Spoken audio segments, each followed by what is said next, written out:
नमस्कार, मैं हूं आरफा खानम शेरवानी। ये कार्यक्रम देखने से पहले मैं चाहती हूं आप मेरी इस अपील को सुनें।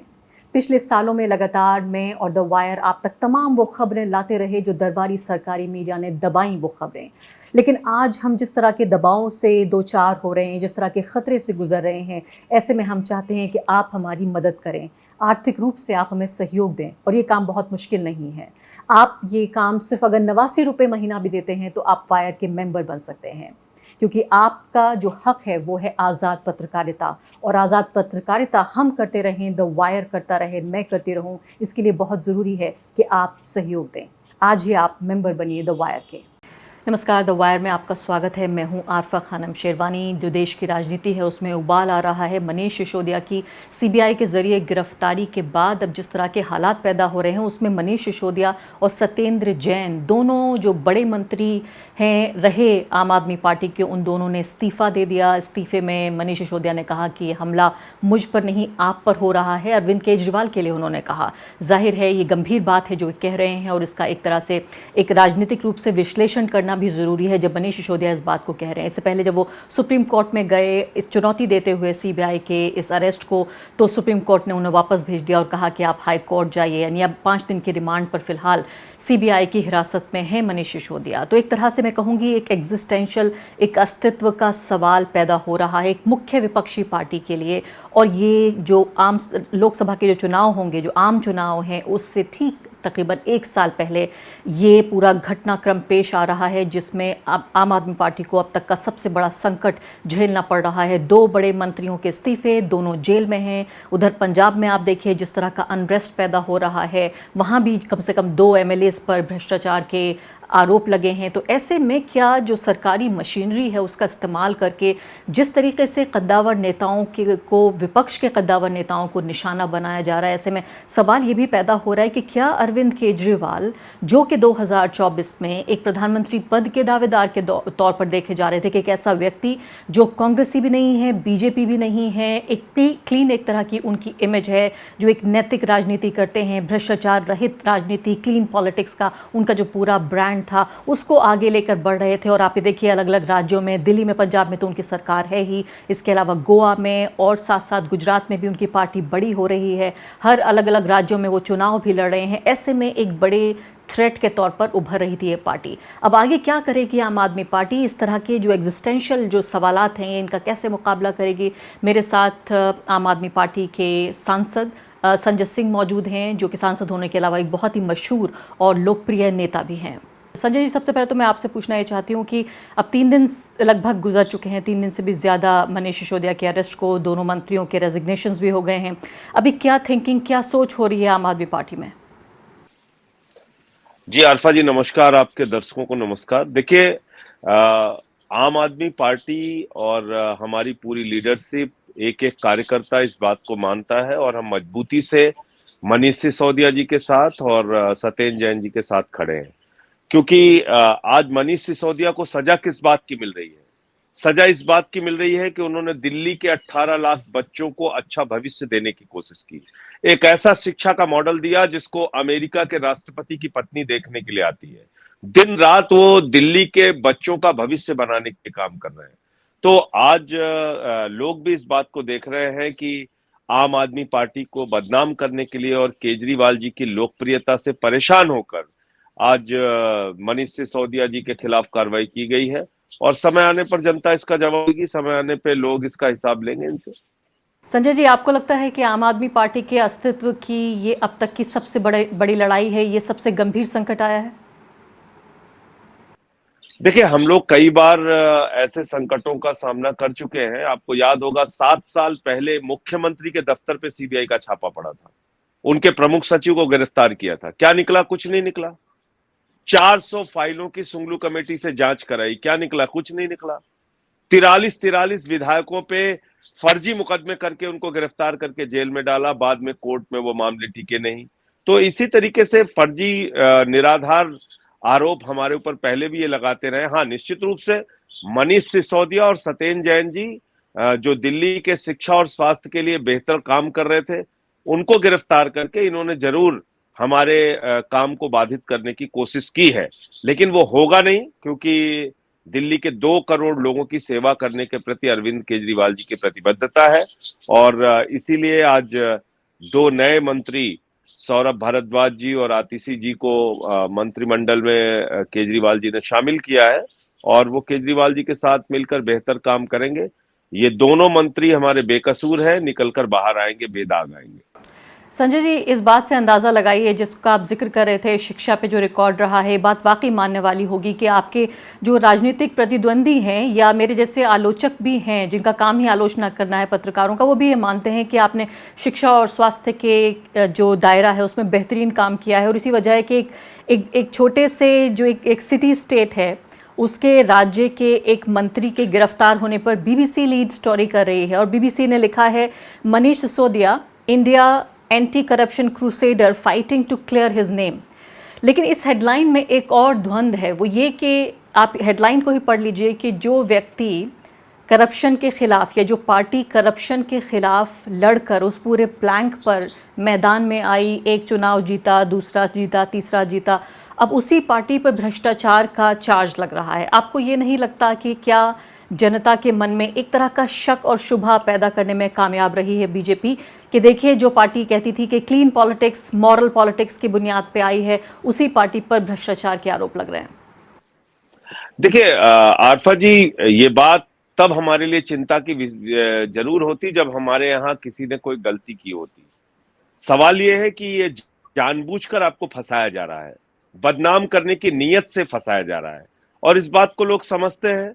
आप देखिए 8 साल में ईडी के 3000 छापेमारी हुई, 95% केसेस विपक्ष के लोगों के ऊपर किए गए, और आरोप कितने लोगों पर सिद्ध हुआ? मात्र 0.5% लोगों पर। इसका मतलब ईडी का जो कन्विक्शन रेट है वो 0.5% है। 3000 में 0.5% लोगों पे मामले सही पाए गए, बाकी मामले झूठे हैं। तो अगर आपको फर्जी आरोप लगा के, झूठे मुकदमे लिख के गिरफ्तार करना है, छापेमारी करना है, तो अब भेड़िया वाली हालत हो गई है मोदी सरकार की। अब किसी पे भी ये कार्रवाई करते हैं, जनता को यकीन नहीं होता। जांच एजेंसियों की विश्वसनीयता खत्म हो गई है। अब किसी के ऊपर भी फर्जी मुकदमा कर सकते हैं, ऐसा अब लोगों का मानना हो गया है। और खासतौर से मनीष सिसोदिया जैसे व्यक्ति को जिस तरह से इन्होंने गिरफ्तार किया और कार्रवाई की, तो लोग इस बात को समझ रहे हैं कि क्यों आप ये कर रहे हैं। आम आदमी पार्टी राज्य दर राज्य लगातार बढ़ रही है। 3 बार हमने दिल्ली में सरकार बना ली, प्रचंड बहुमत से पंजाब में आ गए, इनके गढ़ में गुजरात में घुस गए, 13% वोट वहां मिल गया। तो राजनीतिक कारणों से कार्रवाई कर रहे हैं। भ्रष्टाचार के खिलाफ हमारी लड़ाई पहले भी थी, आज भी है। आप मुझे आरफा जी बताइए, बड़ी विनम्रता पूर्वक मैं पूछ रहा हूं, कोई भाजपाई इस बात का जवाब दे दे, एक व्यक्ति है अडानी, उस अडानी को आपने कोयला दे दिया, गैस दे दिया, बिजली दे दिया, पानी दे दिया, सड़क दे दिया, स्टील दे दिया, सीमेंट दे दिया, सीपोर्ट दे दिया, एयरपोर्ट दे दिया, 2.5 लाख करोड़ का कर्जा दे दिया, 84,000 करोड़ का कर्ज माफ कर दिया, और वो अडानी क्या कर रहा है? उसके पोर्ट पे हजारों करोड़ की ड्रग्स पकड़ी जाती है। कितने लोगों की गिरफ्तारी हुई? उस अडानी के भाई ने मॉरिशस में 6 कंपनी एक पते पर बनाकर, उन कंपनियों की आमदनी का जरिया क्या है पता नहीं, 42,000 करोड़ रुपए उन कंपनियों से कालाधन अडानी की कंपनी में हिंदुस्तान में लगा। कोई जांच हुई क्या? कहां है सेबी, कहां है ईडी, कहां है इनकम टैक्स डिपार्टमेंट? क्या कर रही है ये जांच एजेंसियां? ये खाली विपक्ष के लोगों का गर्दन दबाने के लिए बनी हुई है।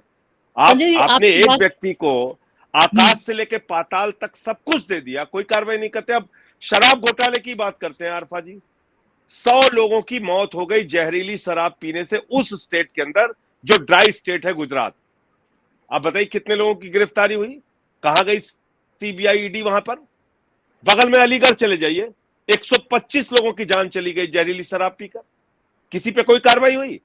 तो भारतीय जनता पार्टी में शामिल हो जाओ, राजा हरिश्चंद्र बन जाओ। मुकुल राय, शुवेंदु अधिकारी, येदियुरप्पा, हेमंत विश्व शर्मा, कितने नाम, नारायण ने, कितने नाम गिनाऊं? जी हाँ संजय जी, इससे 2 सवाल पैदा हो रहे हैं। व्यापम घोटाला हो, माइनिंग घोटाला हो, वाटर घोटाला हो, जो बीजेपी में शामिल हो जाता है, शारदा स्कैम हो, वो राजा हरिश्चंद्र हो जाता है। उसके खिलाफ कोई कार्रवाई नहीं होती। इससे 2 सवाल पैदा हो रहे हैं। इसलिए भ्रष्टाचार, इसको भ्रष्टाचार का आरोप मत कहिए, इसको कहिए कि भारतीय जनता पार्टी जो अब एक किडनैपिंग गैंग में तब्दील हो चुका है, जो राज्य दर राज्य सरकारें गिराने का काम कर रहा है, विधायकों की खरीद फरोख्त करने का काम कर रहा है, अपने पूंजीपति मित्रों के साथ देश को लूटने का काम कर रही है मोदी जी की सरकार। आप ये कह सकती हैं कि वो एक जुल्म और जाति कर रही है, जिस बात को लोग समझते हैं। संजय जी, अब इससे दो सवाल पैदा हो रहे हैं। पहला सवाल तो ये है कि क्या आपकी पार्टी को तोड़ने की कोशिश की जा रही है? सीधे सीधे जो आपने खुद भी अभी ये सवाल उठाया है और ये जाहिर है पब्लिक डोमेन में ये बात है, क्या आपको लगता है कि आम आदमी पार्टी से खतरा है? इसके मद्देनजर न सिर्फ के विधानसभा चुनाव में, एक बड़ा सवाल आपसे मैं रख रही हूँ आगे, वो है 2024 में अरविंद केजरीवाल प्रधानमंत्री पद के दावेदार के तौर पर ना उभर पाएं। अभी ये मान लेते हैं कि तमाम जो आपके ऊपर आरोप लग रहे हैं, चाहे आप उसको भ्रष्टाचार कहें, चाहे आप कहें कि झूठे मामलों में फंसाया जा रहा है, जो भी कुछ है, एक पूरी बहुत ही जटिल कानूनी प्रक्रिया का हिस्सा तो अब बन गई ना, उस पूरे मसले में फंस तो गई आम आदमी पार्टी। क्या आपको लगता है कि इतना उलझा दिया जाए संजय सिंह को, केजरीवाल को, बाकी आपके जो अहम नेता हैं उन सबको के 2024 के लिए वो ऊर्जा न बचे कि अपने को प्रधानमंत्री पद के तौर पर वो प्रोजेक्ट कर सकें?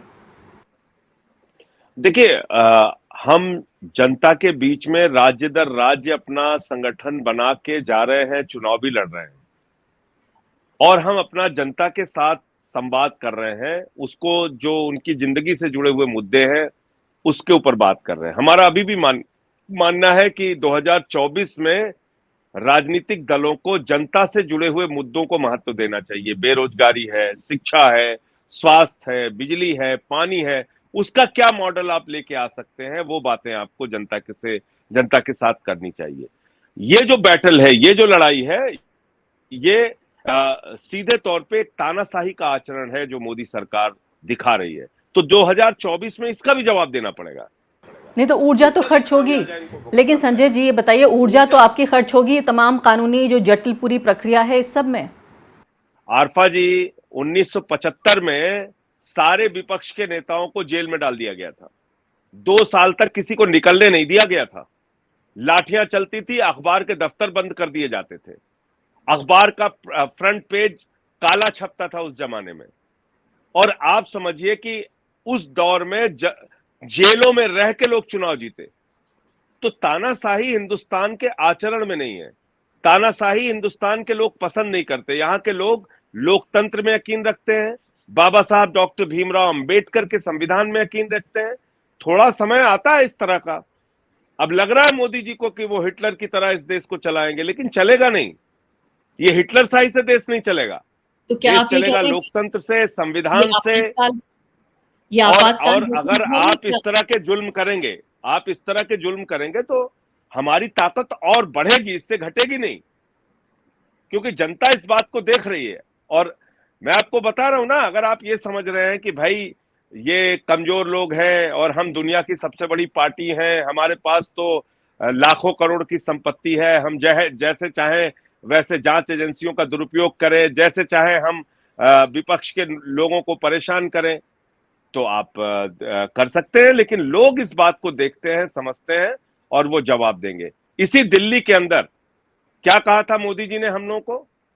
ये लोग नक्सलवादी हैं, केजरीवाल को जंगल में डाल दो। 67 सीटें आई आम आदमी पार्टी की 2015 में, फिर 62 सीटें 2020 में आई। तो इससे फर्क नहीं पड़ता। हमारे ऊपर उत्पीड़न की कार्रवाई आज से नहीं, पहले दिन से हो रही है। अब संजय जी, यहाँ सवाल ये उठ रहा है कि दो आरोप लग रहे हैं आम आदमी पार्टी पर। एक आरोप यह है कि जितना जनता के दरबार में अपील कर रही है आम आदमी पार्टी, उतने कानूनी जिरह और दलीलें नहीं हैं उसके पास। इसका मतलब ये आरोप भी लग रहा है कि क्या वाकई दाल में काला है? क्या ये जो आरोप लग रहे हैं उनमें कुछ दम है? पहली बात। दूसरी बात यह है कि अगर इस पॉलिसी में खामी नहीं होती तो इसको वापस क्यों लिया गया, इसको विड्रॉ क्यों किया गया? आपके पास क्या जवाब होगा इन दो सवालों का? बहुत अच्छा सवाल आपने पूछा और एक एक करके मैं जवाब देता हूं। देखिए, पहली बात तो ये पॉलिसी जब बनी तो इसमें एलजी साहब ने 16-18 संशोधन उस वक्त बताया कि भाई ये पॉलिसी में हम चाहते हैं इस तरह के संशोधन हो। उनका संशोधन मानते हुए दोबारा सरकार ने उनके सामने पॉलिसी भेजी। उस पॉलिसी को मंजूरी किसने दी? उस पॉलिसी को अंतिम मंजूरी संशोधनों के बाद दी भारतीय जनता पार्टी मोदी सरकार के द्वारा नियुक्त एलजी महोदय ने। नंबर 1। तो अगर पॉलिसी में कुछ गड़बड़ी है और भ्रष्टाचार है मनीष सिसोदिया से पूछताछ हो रही तो एलजी से पूछताछ क्यों नहीं हो रही है? इसका क्या जवाब है बीजेपी के पास? नंबर एक। दूसरी बात, आप कहते हैं साहब भ्रष्टाचार हो गया, पूछो कितने का होगा, बोले 10,000 करोड़ की रिश्वत खा ली मनीष सिसोदिया ने। अरे भैया, 14 घंटे आपने घर पे छापेमारी कर ली, गांव खोद डाला, दफ्तर में छापेमारी कर ली, बैंक का लॉकर चेक कर लिया, कुछ तो मिलता। कोई संपत्ति, कोई सोना, कोई बरामदगी पैसों की कहीं तो होती। अब इसके आगे आ जाइए, जो इन्होंने चार्जशीट फाइल की, पहली चार्जशीट, उसमें मनीष सिसोदिया कहीं नहीं है। कहते साहब हम मनीष सिसोदिया को अब फिर से पकड़ेंगे, गिरफ्तार करेंगे, जेल में डालेंगे, मोदी जी का जैसा निर्देश मिला होगा वैसा करेंगे, और अब उनको हम उनके खिलाफ अब हम चार्जशीट बनाएंगे। तो क्या ये लोगों को समझ में नहीं आ रहा है? आपने जो पहली चार्जशीट दाखिल की उसमें मनीष सिसोदिया का कहीं जिक्र नहीं। क्या घोटाला कर दिया, क्या भ्रष्टाचार कर दिया, इसका कहीं कोई पता नहीं। बस कर दिया, सपने में आया घोटाला कर दिया। कितने की रिश्वत खाई साहब? 10,000 करोड़ की रिश्वत खा ली। कुछ आता पता कुछ तो जान लेते कि क्या आपका आरोप क्या है, क्या आप कहना चाहते हो, एफआईआर में क्या लिखा हुआ है, कोई नहीं। संजय जी, इन्हीं दोनों सवालों को लेकर मैंने अमन लेखी, जो वरिष्ठ पत्रकार हैं, वरिष्ठ वकील हैं, उनसे मैंने बातचीत की और दोनों सवाल उनसे पूछे। उनमें एक बात जो आपकी है, वो बात वो भी कह रहे थे कि जब इनिशियली शुरुआत में जब चार्जशीट में नाम नहीं था तो इससे ये शक पैदा होता है कि बाद में सोच के मनीष सिसोदिया का नाम डाला गया। लेकिन जो दूसरी बात है आपकी, जिसको आम आदमी पार्टी उठा रही है, वो सवाल मैंने भी पूछा उनसे कि मनी ट्रेल को लेकर। तो उन्होंने कहा कि कानूनी भाषा में देखा जाए, अगर लीगल ग्रामर को देखा जाए, तो इसमें इसकी बहुत अहमियत नहीं है कि आपने कोई प्रॉपर्टी खरीदी या आपने वो पैसा कहाँ लगाया या वो पैसा आपको कहाँ मिला। इस बात की अहमियत नहीं मानी जाएगी। तो इसमें एक बात आपकी जायज़ और दूसरी नहीं। लेकिन अब मैं आगे बढ़ती हूँ, आपसे इसका जो राजनीतिक जो पहलू है उस पर बातचीत करती हूँ। क्या आपको लगता है कि ऐसे वक्त में, जब आपने खुद कहा कि विपक्ष के खिलाफ तमाम तरह के जो ईडी है, सीबीआई है, इनकम टैक्स है, इस सबको इस्तेमाल किया जा रहा है, ऐसे में दो सवाल पूछे जा रहे हैं आम आदमी पार्टी से। पहली सवाल मैं पूछना चाहती हूँ वो ये कि क्या आपको लगता है कि विपक्ष के जो बाकी दल हैं उनकी तरफ से आपको समर्थन मिला? दूसरा सवाल जो आपसे पूछा जा रहा है वो ये कि जब दूसरी पार्टियों पर ये बारी आई थी कि उनके खिलाफ ईडी का इन्वेस्टिगेशन बैठा, जब घंटों सोनिया गांधी और राहुल गांधी से पूछताछ हुई, तब आम आदमी पार्टी क्यों खामोश रही?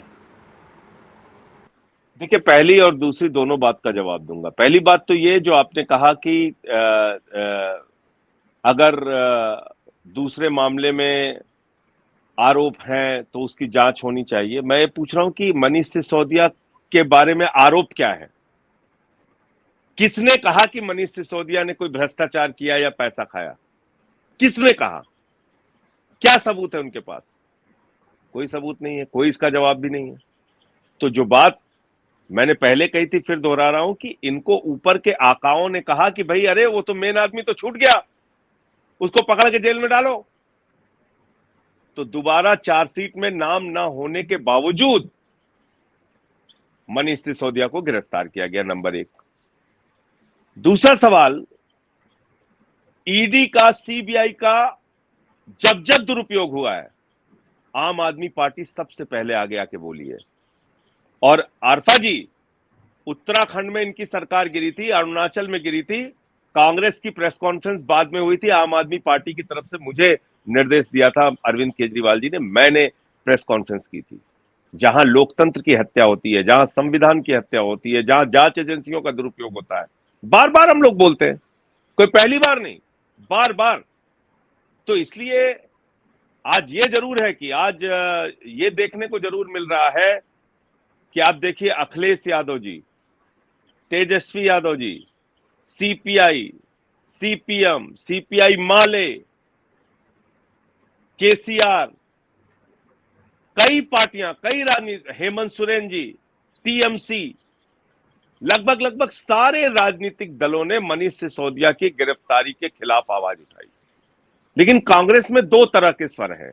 जी हाँ, कांग्रेस ने थोड़ा देर कर दी। राज्य के स्तर पर मैं देख रही थी लोग खुशी मना रहे थे। शक्ति सिंह गोविल जी का बहुत पॉजिटिव बयान आया कि मनीष सिसोदिया की गिरफ्तारी गलत है और ईडी और सीबीआई का गलत इस्तेमाल हो रहा है विपक्ष के नेताओं पे, और ज्यादातर विपक्ष के नेताओं पर ही इन एजेंसियों का दुरुपयोग हो रहा है। नहीं, ये तो जयराम शक्ति रमेश सिंह का भी गोविंद आया, का, उसके बाद जयराम जयराम। रमेश जी का भी बयान आया, लेकिन बाकी इनकी लीडरशिप अलग अलग बयान दे रही है। तो मैं ये कहना चाहता हूं कि कांग्रेस पार्टी क्यों कंफ्यूज है। अगर वो राहुल गांधी के मामले में दुरुपयोग हो रहा है, सोनिया गांधी जी के मामले में दुरुपयोग हो रहा है, तो मनीष सिसोदिया के मामले में भी दुरुपयोग हो रहा है। सारे लोग मान रहे हैं, सब देख रहे हैं इस बात को। तो हो सकता है राजनीतिक कारणों से उनकी नहीं, पार्टी में उनके कुछ लोग उनके मन में खिलाफ में उनके बोल रहे मन हैं। में खलिश ये है कि जितना समर्थन उन्हें चाहिए था, जब राहुल गांधी, सोनिया गांधी, जो दो टॉप मोस्ट लीडर्स हैं, उनके ऊपर जब ईडी की गाज गिर रही थी, जितना आम आदमी पार्टी को अपना समर्थन दिखाना चाहिए था, नहीं दिखाया। ये भी अंदर खाने बार बार बोल रहे हैं। मैंने तो आपको उदाहरण देके बताया, और आप इसको रिकॉर्ड चेक कर सकती हैं कि जब जब इनकी सरकारों पर हमला हुआ, मध्य प्रदेश, कर्नाटक से लेके जब जब इनकी सरकारों पे हमला हुआ, सबसे पहले आवाज उठाने का काम आम आदमी पार्टी ने किया। इसलिए कांग्रेस पार्टी का भी सवाल नहीं है, इसलिए कि हम डेमोक्रेसी में आस्था रखते हैं। महाराष्ट्र में जो ऑपरेशन चला लोटस का, उसके खिलाफ हम लोगों ने आवाज उठाई, ऐसा नहीं है। और ईडी की बात आप कर रही हैं, ईडी के दुरुपयोग पर तो पार्लियामेंट में, मतलब जितने जोरदार तरीके से मैं बोल सकता था, मैंने अपनी आवाज उठाई कि भाई 3,000 आपने छापेमारी की 8 साल में, और मात्र 0.5% आपका कन्विक्शन रेट है। 0.5% लोगों पे आप आरोप सिद्ध कर पाए, बाकी झूठे मामले आप दायर करते हैं। लेकिन जब मैंने आपको कहा कि जब एक सरकार खुद तानाशाही मोड में आ जाती है, तो वो आपकी सही और जायज बातें नहीं सुनती है। संजय जी, अगला सवाल में, जी हाँ, मैं समझ रही हूँ। मैं कह रही हूँ कि उसी पुराने सवाल को नए सिरे से मैं पूछना चाहती हूँ, और मैं चाहती हूँ आप इसका जवाब दें। मैं ये कह रही हूँ कि देखिए, आम आदमी पार्टी के लिए उसका बहुत ही छोटा इतिहास है, 1 दशक पुराना इतिहास है। चाहे वो कांग्रेस पार्टी को देख लें आप, या भाजपा को देख लें, बहुत सारे पिछले वो अपने दशकों को निकाल कर, अपने नेताओं को निकाल कर, इतिहास को निकाल के बहुत सारी चीज़ें सामने रख सकते हैं। आम आदमी पार्टी के जब समर्थकों से मैं बात करती हूँ, तो जो गैर राजनीतिक लोग भी हैं, या जो पुरानी राजनीति से घबरा गए, उकता गए, थक गए लोग, वो कहते हैं कि आम आदमी पार्टी एक नई राजनीति करना चाहती थी, और इसीलिए आम आदमी पार्टी के साथ वो आ रहे हैं।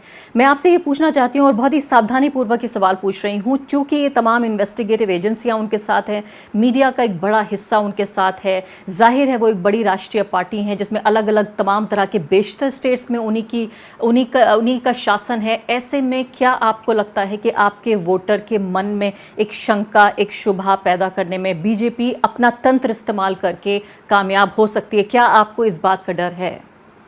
देखिए आरफा जी, मैं फिर कह रहा हूं आपसे कि बीजेपी कोई राजनीतिक दल नहीं है।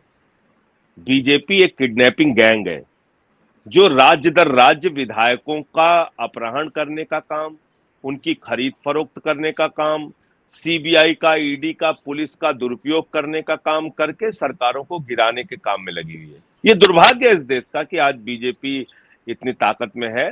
महंगाई से लोग परेशान हैं, बेरोजगारी से लोग परेशान हैं, लेकिन एक हिंदू मुसलमान करके नफरत का बीज बोकर भारतीय जनता पार्टी इस देश में राज कर रही है। लेकिन अब इस असलियत को लोग समझ रहे हैं, इनकी चालबाजियों को समझ रहे हैं।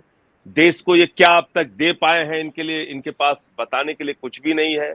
न 15 लाख खाते में आए, न 2 करोड़ नौकरियां मिली, न बुलेट ट्रेन चल पाई, न 22-15 अगस्त तक सबको पक्के मकान मिल पाए। हर मोर्चे पर न किसानों को उनके फसल का दाम दोगुना मिला। हर मोर्चे पर एक फेल सरकार है ये। आप महंगाई की बात सोचिए, ये फ्री सिलेंडर होली दिवाली पे देने की बात करते थे, आज 50 रुपए घरेलू गैस का दाम बढ़ा दिया, 350 रुपए इन्होंने कॉमर्शियल सिलेंडर का दाम बढ़ा दिया। तो इसलिए हर मोर्चे पे ये लोग फेल हो चुके हैं। हाँ, इसको समझने में थोड़ा वक्त जरूर लगेगा, लेकिन लोग इनको जवाब देंगे, अपने अपनी ताकत के साथ जवाब देंगे। जांच एजेंसियों का दुरुपयोग ये कर रहे हैं, ये भी लोग देख रहे हैं। किसी भी मुद्दे पर बीजेपी अपने किसी भी वादे पर खरी नहीं उतरी है, ये भी लोग देख रहे हैं। और अपने एक दोस्त को पूरा हिंदुस्तान नीलाम कर दे रहे हैं, पूरा देश नीलाम कर दे रहे हैं। और ऐसा लग रहा है कि नरेंद्र मोदी जी इंडिया के नहीं, अडानी के प्रधानमंत्री के तौर पे काम कर रहे हैं।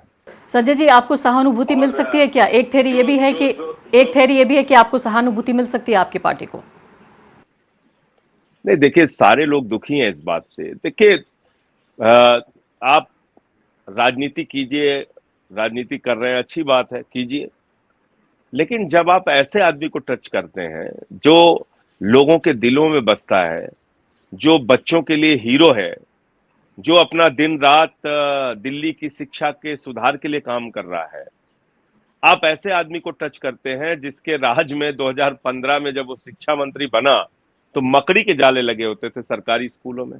आज उन्हीं सरकारी स्कूलों में एयर कंडीशन कमरे बने हैं बच्चों की पढ़ाई के लिए, स्विमिंग पूल का निर्माण हुआ है, एथलीट के ग्राउंड बने हैं, उनके टीचर्स को विदेशों में ट्रेनिंग करने के लिए भेजा। आप सोचिए कि 5 साल से लगातार इंटर का रिजल्ट सरकारी स्कूलों का प्राइवेट स्कूल से बेहतर आ रहा है। पिछले 8 वर्षों से लगातार मुनाफे का बजट जिस आदमी ने दिया, आप उसको जबरदस्ती सिर्फ अपनी राजनीति के चक्कर में जेल में डालना चाहते हैं, तो क्या लोग मूर्ख हैं? इस बात को समझते नहीं कि क्यों आप संजय जी, ऐसा कर रहे हैं? बिल्कुल संजय जी, अब एक ऐसा सवाल जिससे हो सकता है आपको असुविधा हो, लेकिन मुझे पूछ लेने दीजिए। वो सवाल ये है कि कहीं ना कहीं एक सुविधा की राजनीति कर रही थी आम आदमी पार्टी के। देखिए, लोकसभा में जो वोटर बीजेपी को चुनता है, नरेंद्र मोदी को चुनता है, वो विधानसभा में अरविंद केजरीवाल को चुनता है। और इसीलिए कभी जो विचारधारा के स्तर पर जो आइडियोलॉजिकल क्वेश्चंस हैं सांप्रदायिकता से जुड़े हुए, चाहे वो शाहीन बाग हो, दिल्ली दंगे हों, बिल्किस बानो हो, इस तमाम सवालों से बचती रही आम आदमी पार्टी। लेकिन अब आखिरकार उसके ऊपर जो जिस तरह से सरकारी मशीनरी का जो गलत इस्तेमाल है, उसके ऊपर सीधे उसका हथियार गिर रहा है। क्या ये आरोप सही है कि ये एक तरह से सुविधा की राजनीति थी कि चलिए आप उधर नरेंद्र मोदी के वोटर बेस को डिस्टर्ब न कीजिए, इधर ये विधानसभा में हमें डिस्टर्ब नहीं करेंगे, दोनों का काम चलता रहेगा? देखिए, ये अपने आप में बुनियादी तौर पे ही तथ्यात्मक तौर पे ही गलत है, क्योंकि सबसे ज्यादा उत्पीड़न अगर किसी ने बर्दाश्त किया है मोदी जी की सरकार का, तो आम आदमी पार्टी के नेताओं ने बर्दाश्त किया। मैंने तो आपको बताया, मुख्यमंत्री से लेके उप मुख्यमंत्री से लेके हमारे मंत्री और विधायक किसी को नहीं छोड़ा। एक दिन में 9 एफआईआर मेरे खिलाफ उत्तर प्रदेश में किया था बाबा जी ने, 23 एफआईआर किया मेरे खिलाफ, देशद्रोह का मुकदमा लगाया। मैं राज्यसभा का सांसद हूं। तो इसलिए भाजपा से लड़ने की जहां तक बात है, जितना फ्रंट फुट पे जाके, अभी ये अडानी का मामला हुआ, आप देखिए किसने आवाज उठाई। पार्लियामेंट जितना हो सकता है सदन में हमने आवाज उठाई कि भाई जेपीसी बनाओ, भ्रष्टाचार की जांच कराओ। जहां तक सांप्रदायिकता के सवाल है, आम आदमी पार्टी का एक इंसिडेंट बता दीजिए, एक उदाहरण बता दीजिए जब हमने कोई नफरत फैलाने की बात कही हो, जब हमने समाज को तोड़ने की बात कही हो, जब हिंदू मुसलमान के नाम पे हमने वोट मांगने की बात कही हो। नहीं, आपने नहीं की, आपने बिल्कुल नहीं की। लेकिन जब बात आती है स्टैंड लेने काम की, करते हैं, शिक्षा पे, बिल्कुल सही स्वास्थ्य बात। पे, बिजली पे, नहीं, पानी आपकी पे, बात सही और है कि आपने सांप्रदायिकता के बयान नहीं दिए, लेकिन जब आप बारी आई स्टैंड लेने की, तब आप वहां से बच गए, आप झिझक गए। ऐसा बिल्कुल नहीं है। ये कुछ लोगों का सोचना मानना हो सकता है। हमने भारतीय जनता पार्टी से सबसे अधिक लड़ाई इस देश के अंदर लड़ी है, और इसी के कारण हमारे नेताओं का सबसे ज्यादा उत्पीड़न भी हो रहा है, और पूरी ताकत बीजेपी लगाती है कि सब बढ़ जाए, ठीक है, आम आदमी पार्टी नहीं बढ़नी चाहिए। संजय जी, आखिरी सवाल, अब जो फ्यूचर कोर्स ऑफ एक्शन है वो क्या है? अब भविष्य में किस तरह से राजनीति करेंगे आपके दो महत्वपूर्ण नेता, दोनों महत्वपूर्ण मंत्री? जैसे मैंने कहा, छोटी सी पार्टी है, बिल्कुल ताश के पत्ते की तरह ढह जाएगी अगर इस तरीके से इतनी बड़ी सरकारी मशीनरी उस पर हमला करेगी। अब आगे क्या आपकी रणनीति क्या है? देखिए, छोटा बड़ा लोकतंत्र में जनता बनाती है। तो हम इन तमाम सवालों को, जिसका जिक्र मैंने अभी आपके सामने किया, वो चाहे अडानी के घोटाले का सवाल हो, वो चाहे इस सरकार के द्वारा नौजवानों को बेरोजगारी देने का सवाल हो, महंगाई का सवाल हो, यानी जनता की जिंदगी से जुड़े हुए जो मुद्दे हैं उसको लेके जनता के बीच में जाएंगे। और जो कार्रवाई हमारे मंत्रियों के खिलाफ हुई है उसको भी हम जनता के बीच में लेके जाएंगे कि ये झूठा और बेबुनियाद मामला क्यों हमारे खिलाफ चलाया जा रहा है। केजरीवाल की बढ़ती हुई लोकप्रियता से, आम आदमी पार्टी की बढ़ती हुई लोकप्रियता से हैरान और परेशान होकर ये जो कार्रवाई बीजेपी कर रही है, इससे वो सफल होने वाले नहीं है। और मैं तो इनके बारे में सिर्फ इतना कहूंगा कि जो आया था गंगा का लाल बनके, वो रह गया अडानी का दलाल बनके। तो अडानी के नौकरों से हम लोग डरते नहीं हैं और हम इनसे लड़ेंगे। बहुत बहुत शुक्रिया संजय सिंह, आपने हमें समय दिया। द वायर से बातचीत के लिए शुक्रिया आपका। पिछले सालों में लगातार मैं और द वायर आप तक तमाम वो खबरें लाते रहे जो दरबारी सरकारी मीडिया ने दबाई वो खबरें। लेकिन आज हम जिस तरह के दबावों से दो चार हो रहे हैं, जिस तरह के ख़तरे से गुजर रहे हैं, ऐसे में हम चाहते हैं कि आप हमारी मदद करें, आर्थिक रूप से आप हमें सहयोग दें। और ये काम बहुत मुश्किल नहीं है। आप ये काम सिर्फ अगर 89 रुपये महीना भी देते हैं तो आप वायर के मेंबर बन सकते हैं, क्योंकि आपका जो हक है वो है आज़ाद पत्रकारिता। और आज़ाद पत्रकारिता हम करते रहें, द वायर करता रहे, मैं करती रहूं, इसके लिए बहुत ज़रूरी है कि आप सहयोग दें। आज ही आप मेंबर बनिए द वायर के।